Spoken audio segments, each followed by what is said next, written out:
బంధుమిత్రులకి share చేయండి. ఇప్పటి వరకు సబ్స్క్రైబ్ చేసుకోకపోతే సబ్స్క్రైబ్ బటన్ని నొక్కండి, అదేవిధంగా బెల్ ఐకాన్ని కూడా నొక్కండి. మిత్రులారా, దేశంలోని 543 మంది ఎంపీల్లో ఒకే పార్టీకి చెందినటువంటి 150 మంది ఎంపీలు మన దేశానికి కాకుండా వేరే దేశపు ప్రయోజనాల కోసం పనిచేస్తుంటే ఎలా ఉంటుంది?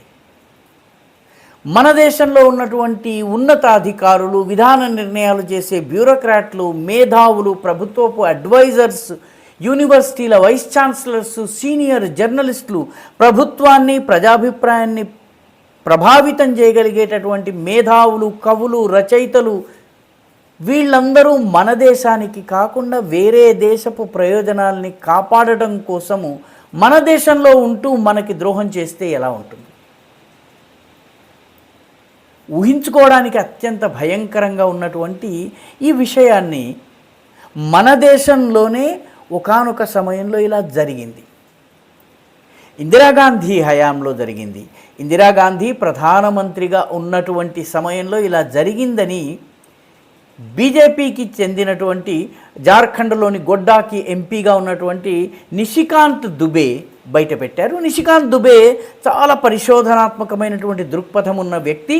పార్లమెంటులో ఉన్నటువంటి పార్లమెంటు లైబ్రరీ చాలా అమూల్యమైనటువంటి సమాచారం ఉండేటటువంటి లైబ్రరీ. ఈ దేశంలో ప్రచురితమయ్యేటటువంటి ప్రతి పుస్తకము, ప్రపంచంలోని ప్రతి ఇంపార్టెంట్ డాక్యుమెంట్ ఉండేటటువంటి లైబ్రరీ పార్లమెంట్ లైబ్రరీ. ఆ లైబ్రరీలో కూర్చుని పరిశోధనలు చేసి ఆ చాలా అమూల్యమైన విషయాలు, మరుగుపడిన విషయాల్ని ఆయన తవ్వి బయటకు తీస్తూ ఉంటారు. ఆయన ఈ దిగ్భ్రాంతికరమైనటువంటి విషయాన్ని వెల్లడించారు.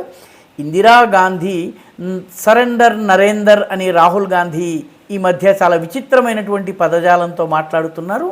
నిషికాంత్ దుబే కాంగ్రెస్ ప్రభుత్వ హయాంలో ఎలా ఉండేది అని చెప్పి ఆయన ట్విట్టర్లో వెల్లడించారు. దాని ప్రకారము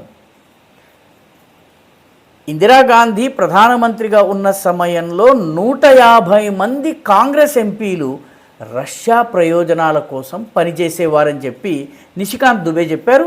దానికి ఆధారము 2011 నాటి ఒక డీక్లాసిఫైడ్ సిఐఏ డాక్యుమెంట్.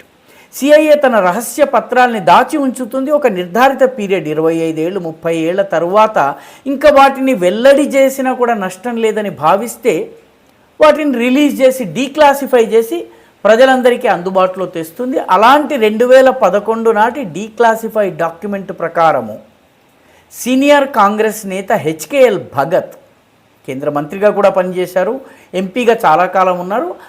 ఆయన నాయకత్వంలో 150 మంది కాంగ్రెస్ ఎంపీలు సోవియట్ రష్యాకి అనుకూలంగా పనిచేశారు. సోవియట్ ప్రయోజనాలే పరమావధిగా పనిచేశారు. మన దేశానికి నష్టం జరిగినా పర్వాలేదు, సోవియట్కి లాభం జరగాలి, ఈ దేశము వేరే వైపు వెళ్ళడానికి వీలు లేకుండా కట్టడి చేసేందుకు ఈ 150 మంది ఎంపీల లాబీ రష్యాకు అనుకూలంగా పనిచేసింది.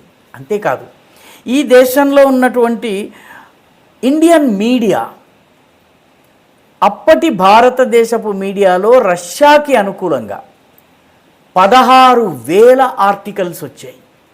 అంటే వాటిని జర్నలిస్టుల చేత రాయించారు. ఆ జర్నలిస్టులకి సమాచారం రష్యన్ ఏజెంట్లు చేరవేశారు. రష్యాకి అనుకూలంగా అవసరమైతే భారతదేశము తన ప్రయోజనాల్ని పక్కన పెట్టి రష్యాకి మేలు చేసేందుకు 16,000 ఆర్టికల్స్ ద్వారా ప్రజాభిప్రాయాన్ని ప్రభావితం చేసే ప్రయత్నం జరిగింది. ఆ సమయంలో ఈ దేశంలో రష్యన్ ఇంటెలిజెన్స్ ఏజెన్సీకి చెందినటువంటి కేజీబీకి చెందినటువంటి 1,100 మంది పనిచేసేవారు. దేశమంతా విస్తరించి ఉండేవాళ్ళు, ఢిల్లీలో అత్యధికులు ఉండేవాళ్ళు. వివిధ రాష్ట్రాల నాయకత్వాన్ని, వివిధ పార్టీల నాయకత్వాన్ని ప్రభావితం చేసే ప్రయత్నం చేసేవాళ్ళు. వీళ్ళకి లొంగని పార్టీ ఒక్కటే ఉండేది, అది ముందు కాలంలో జనసంఘ్, తర్వాత కాలంలో భారతీయ జనతా పార్టీ. కొన్ని పార్టీలకు సంబంధించిన ఎన్నికల ఖర్చు రష్యా నుంచి పొగాకు వ్యాపారం, మన రాష్ట్రంలో చాలామంది కమ్యూనిస్ట్ నాయకులకి పొగాకు వ్యాపారం ద్వారా డబ్బులు వచ్చి ఎన్నికల్లో ప్రచారం చేసే వాళ్ళని ఆరోపణలు ఉండేవి. ఇవన్నీ కూడాను నిషికాంత్ దుబే తన ట్వీట్లలో, అంటే పొగాకు గురించి చెప్పలేదు కానీ ఏ రకంగా మన దేశాన్ని డొల్లగా చేసేందుకు సోవియట్ యూనియన్కి అనుకూలంగా ఈ దేశంలో పనిచేశారో వాళ్ళందరూ కూడాను కాంగ్రెస్ పార్టీకి చెందిన వాళ్ళు కావడము, ఇది ఆయన చెబుతున్నటువంటి విషయము. ముఖ్యంగా సుభద్రా జోషి అని తెల్లవారితే ఆర్ఎస్ఎస్ని జనసంఘని విమర్శించేటటువంటి కాంగ్రెస్ నేత ఉండేది. సుభద్రా జోషి ఆర్ఎస్ఎస్ని తిట్టినంతగా వారెవరూ తిట్టలేదు.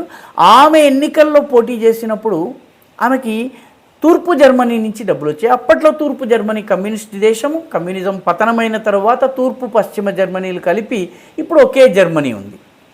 తూర్పు జర్మనీ ద్వారా డబ్బులు వచ్చిన తర్వాత కూడా ఆమె ఎన్నికల్లో ఓడిపోయింది. ఓడిపోయిన తర్వాత ఆమె రాజకీయాల్లో కీలక పొజిషన్లో ఉండేందుకు ఇండో జర్మన్ ఫ్రెండ్షిప్ ఫోరం అనేటటువంటి ఒక ఫోరంని ఏర్పాటు చేసి దానికి ఆమెను అధ్యక్షురాలుగా చేసి పెట్టారు. అంటే ఈ రకంగా తమ ఏజెంట్లని ముందుకు తీసుకొచ్చేవారు అన్నటువంటి విషయాన్ని నిషికాంత్ దుబే చెబుతున్నారు. నిషికాంత్ దుబే చెబుతున్నటువంటి విషయాల్లో నమ్మడం కష్టం అనిపించినప్పటికీ కూడాను ఆయన CIA డీక్లాసిఫైడ్ డాక్యుమెంట్ ఆధారంగా కోట్ చేసి మరీ చెప్తున్నారు. ఆయన పరిశోధనల ఆధారంగా చెప్తున్నారు, డాక్యుమెంట్ల సహాయంతో చెప్తున్నారు.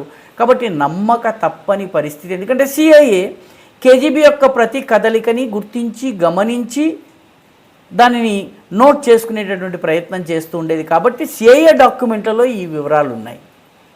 తమాషా ఏంటంటే ఆ సమయంలో మన దేశంలో నోవోస్తి ప్రెస్ అనేటటువంటి రష్యన్ సంస్థకి జర్నలిస్టుగా పనిచేసేందుకు యూరి బెజ్మెనోవ్ అనేటటువంటి ఒక వ్యక్తి వచ్చారు. ఆయన కొంతకాలం మన దేశంలో రష్యన్ పత్రిక జర్నలిస్టుగా పనిచేస్తూ రష్యన్ KGB స్పైగా కూడాను ఆయన పనిచేసేవారు. పైకి కేవలం జర్నలిస్ట్ అనేటటువంటి ముసుగుండేది, లోపల ఆయన KGB పనిచేసేవారు. KGB యొక్క పనిలో 15% మాత్రమే ఇంటెలిజెన్స్ కలెక్షన్, 80% బ్రెయిన్ వాషింగ్ అని చెప్పి బెజ్మెనోవ్ చెప్పారు. ఒక దేశాన్ని పతనం చేయడానికి రష్యా అనుసరించే వ్యూహము 4 దశల్లో ఉంటుందని బెజ్మెనోవ్ చెప్పారు. ఆయన తర్వాత అమెరికాకి పారిపోయారు. అమెరికా కెనడాతో మాట్లాడి కెనడాలో ఆయనకు ఆశ్రయం కల్పించింది. ఆయన కెనడాలో ఉంటూనే కమ్యూనిజానికి వ్యతిరేకంగా చాలా ప్రచారం చేశాడు. అప్పుడు ఈ KGB వ్యూహాలను బయటకు తీసుకొచ్చి ఆయన ప్రచారం చేసి ప్రపంచానికి తెలియజేశాడు. ఉదాహరణకి ముందు ఇక్కడ ఉన్నటువంటి వ్యవస్థల పట్ల అపనమ్మకము, ఆందోళనలు, ఉద్యమాలు, నాయకుల పట్ల అపనమ్మకం కలిగేలాగా డీమారలైజేషన్ చేయాలి. దీనికి 15 సంవత్సరాలు పడుతుంది. ఆ తర్వాత వ్యవస్థల్ని పూర్తిగా భగ్నం చేయటము, డీస్టెబిలైజ్ చేయటము, 3వ దశలో సంక్షోభాన్ని, క్రైసిస్ని సృష్టించటము, 4వ దశలో ఈ సంక్షోభ స్థితిలో కమ్యూనిస్టు పాలకులు వచ్చి ఆధిపత్యాన్ని సాధించి ఒక కొత్త వ్యవస్థను ఏర్పాటు చేయటం. ఈ 4 దశల్లో దాన్ని నార్మలైజేషన్ అంటారు. ఈ 4 దశల్లో పని నడుస్తుందని చెప్పేవారు. దానికి అది నిజమేనేమో అనిపించేటట్టుగా ఈ CIA డాక్యుమెంట్ చెప్తోంది. దీన్ని నిషికాంత్ దుబే బయటపెట్టారు. నిషికాంత్ దుబే మరొక ఆసక్తికరమైన విషయాన్ని కూడాను బయటపెట్టారు. నిజానికి సిమ్లా ఒప్పందం ప్రకారము భారత పాకిస్తాన్ల మధ్య అన్ని అంశాలు ద్వైపాక్షికంగా మాత్రమే పరిష్కరించుకోవాలి, 3వ శక్తికి ఆస్కారం లేదు. కానీ 1987లో రాహుల్ గాంధీ లేఖ రాసి పాకిస్తాన్తో చర్చల విషయంలో సహకరించమని అమెరికాని అభ్యర్థించారు. అప్పుడు రొనాల్డ్ రీగన్ ఉండేవారు. రీగన్ ప్రభుత్వాన్ని అభ్యర్థించిన తరువాత రీగన్ ప్రభుత్వం అప్పటి నుంచి భారత పాకిస్తాన్లకి మధ్యవర్తిత్వం చేసే ప్రయత్నం చేసింది. అంటే ఇందిరాగాంధీ చేసిన సిమ్లా ఒప్పందాన్ని పూర్తిగా తుంగలో తొక్కినటువంటి పని ఆమె కుమారుడు రాజీవ్ గాంధీ చేశారు. ఈ విషయాన్ని బట్టబయలు కాకుండా ఉంచారు. అంతేకాకుండా ఇప్పుడు నరేంద్ర మోదీ ఏదో సరెండర్ అయిపోయారు పాకిస్తాన్కి, అమెరికా చెప్పింది కాబట్టి ఈయన యుద్ధ విరమణ చేశారు, కాల్పుల విరమణ చేశారని చెప్పి రకరకాల ప్రచారం చేస్తున్నారు.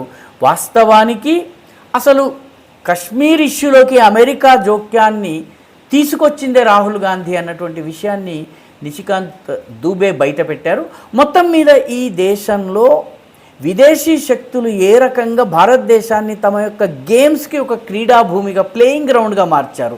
రష్యా ప్రయత్నం చేసింది, అమెరికా ప్రయత్నం చేసింది. ప్రస్తుతము పాకిస్తాన్ చాలా కాలము సినీ రంగం ద్వారా, కళారంగం ద్వారా, పత్రికా రంగం ద్వారా ఏ రకంగా పాకిస్తాన్కి అనుకూల వాతావరణాన్ని సృష్టించేటటువంటి ప్రయత్నం చేసింది, మాఫియాను ఉపయోగించుకుని బాలీవుడ్ని ఎలా ప్రభావితం చేసింది.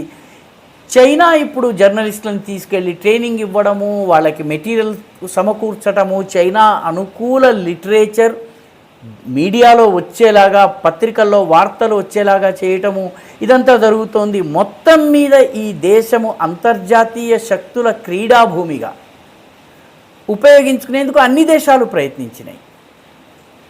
ఈ విషయాన్ని ఇప్పుడు నిషికాంత్ దుబే సోదాహరణంగా రష్యా ఇన్వాల్వ్మెంట్లో అప్పటి అధికార పార్టీ పాత్రను బయట పెట్టడంతో వెలుగులోకి వచ్చింది. ఇది ఒక రకంగా దిగ్భ్రమ కలిగించేటటువంటి విషయం. ఈరోజు రష్యా ప్రభావం అంతగా లేకపోవచ్చు, కానీ ఈ దేశంలో అమ్ముడు పోయేటటువంటి శక్తులు ఉన్నాయి, విదేశాలకు అడుగులకు మడుగులొత్తేటటువంటి శక్తులు ఉన్నాయన్నది నిషికాంత్ దుబే తాజా రెవల్యూషన్స్ ఏవైతే ఉన్నాయో, ఆయన బయటపెట్టినటువంటి విషయాలు ఏవైతే ఉన్నాయో, బహిర్గతం చేసిన విషయాలు ఏవైతే ఉన్నాయో వాటి ద్వారా మనకు అర్థమవుతుంది. ఈ వీడియో మీకు నచ్చినట్టయితే లైక్ చేయండి, షేర్ చేయండి, ఈ ఛానల్కు సబ్స్క్రైబ్ చేయండి. మీ అభిప్రాయాన్ని కమెంట్ల రూపంలో తప్పనిసరిగా పంపించండి.